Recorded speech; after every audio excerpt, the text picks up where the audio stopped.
सबको अपनी अपनी फिक्र है। दुनिया की कहाँ सोचता है कोई आदमी।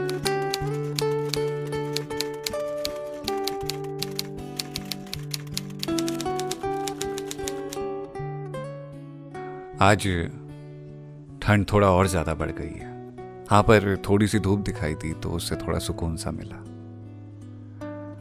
अब ठंडियों का मौसम पहले जैसा क्यों नहीं रहता, जब नवंबर से धीरे धीरे ठंड आती थी। इस बार तो पंखे चले हैं नवंबर में। दिसंबर तक लगभग मौसम साधारण था और जनवरी आती ही ऐसा लगा जैसे बर्फ का पहाड़ शहर के ऊपर गिर गया हो।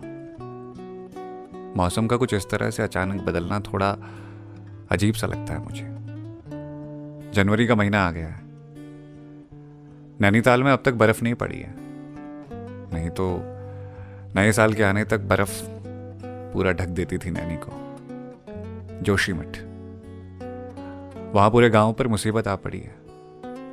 लोगों के घर की दीवारें दरकने लगी हैं और पूरा गांव इस बात से डरा हुआ है कि न जाने कब उनके गांव पाताल में समा जाए। मैंने कुछ वेबसाइट और मीडिया में इसकी वजह तलाशी तो पता चला अंधाधुंध विकास, ग्लेशियर का पिघलना, नए नए प्रोजेक्ट को लगाने के लिए पहाड़ों में चट्टान तोड़ने के लिए विस्फोट करना उस गांव के अस्तित्व पर मुश्किलें ले आया। अब लोग गांव बचाने की गुहार लगाने के लिए घरों से बाहर निकले हैं। पता नहीं आगे क्या होने वाला है। मुझे कभी कभी ना इन इंसानों की सोच पर गुस्सा आता है।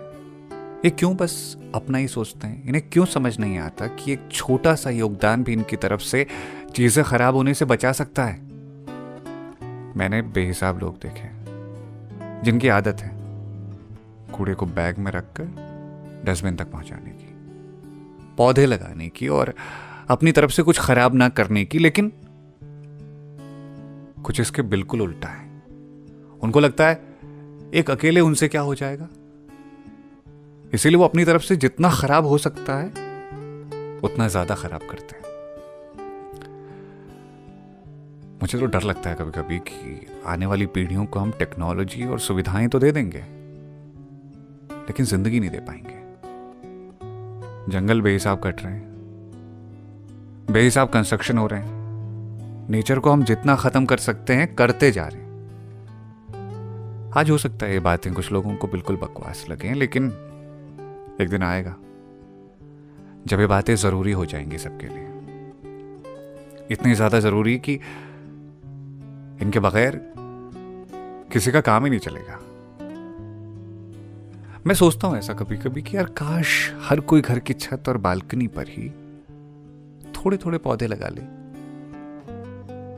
लोग तोहफे में किसी को बुके ना दें बल्कि पौधे दें, जरूरत तक की चीजें इस्तेमाल करें।